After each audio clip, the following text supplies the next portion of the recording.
Good day guys, welcome to another episode on Stuff and Such. We're gonna show you the components to the 3/16 maple syrup sap lines and all the goodies that go along with it, a few options of how to tap trees. Unfortunately it's too cold out, so today we're going to be going mostly over the theory of it all, the components and how they work and where their applications are. So we'll start off with the very basic of the design. So the basic starting point for this system that people can do is just a simple tap with a 2 to 4 foot hose, or even longer if you want, that you would drill into the tree, tap it in, and then run the hose into a bucket down lower on the system. So then, getting a little more complicated, what we can do is we can take a T, shove on our hoses. Oh, my stuff's going crazy. So then what we can do is we have two hoses on one drop tube, and that allows us to tap multiple locations on the tree and then run it into a bucket. So the drop tube system, if you don't have more than 20 feet of drop, you're pretty well limited to that. If you do, then that's where these next components kind of start to come in.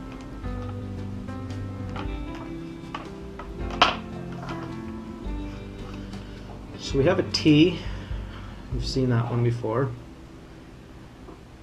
Now where that works is that if you have, so you put your drop tube on the top one, and that will go into the tree, and then your next one, that's going to connect you to your next tree, and then this one connects to the previous tree. So that way you have it like that, and then you'll put it in a tree, and then the sap will be flowing down the line, getting pulled by the weight of the sap. So the next component is a simple Splicer addition unit. It's got two barbed ends, so if you're wanting to add more line, use that unit there. And then, or if you have a damaged line, you can cut that section out and then use these things to replace the line. Often during the off season there's trees that fall on the lines, or squirrels come along and eat holes through the line, and that needs to be repaired.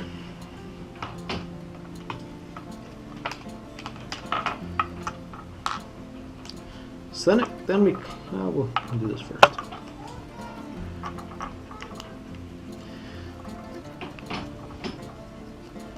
So what we have here is the old style, the blue one, and the new style of tap.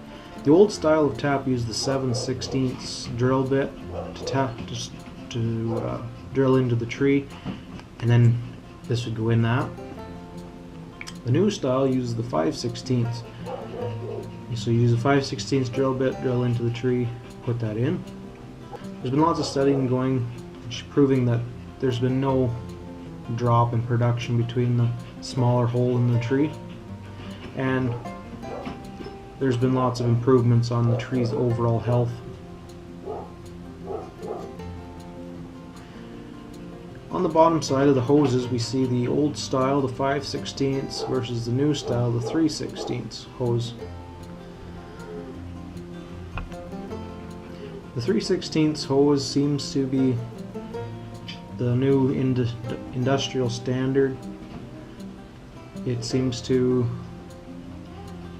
what it does is it creates its own vacuum when it drops from the tube. The drop of sap that comes out of the tree fills the entire diameter of the inside of the tube and makes a pulling vacuum suction even in the drop tube.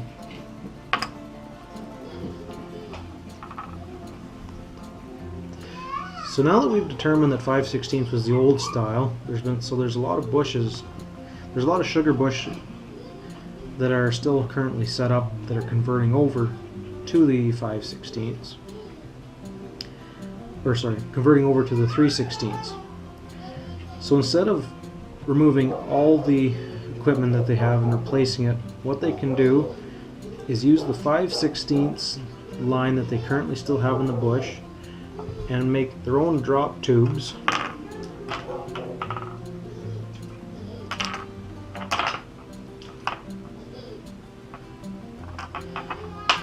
So what they can do is that they can replace the tree to tree line with the 3/16 and these taps, and use their old lines that they still have and the old taps that they have, and just make drop tubes from the tree to the tap.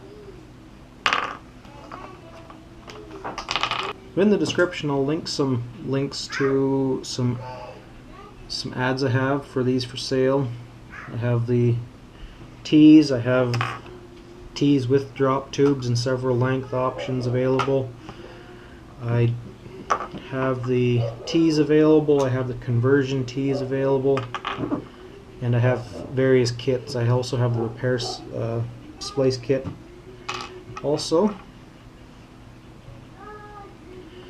So that ends another episode of Such and Stuff. Hopefully you'll give us a subscribe and follow us along with this 2019 maple syrup season and all the adventures that follow. Thanks a lot, guys.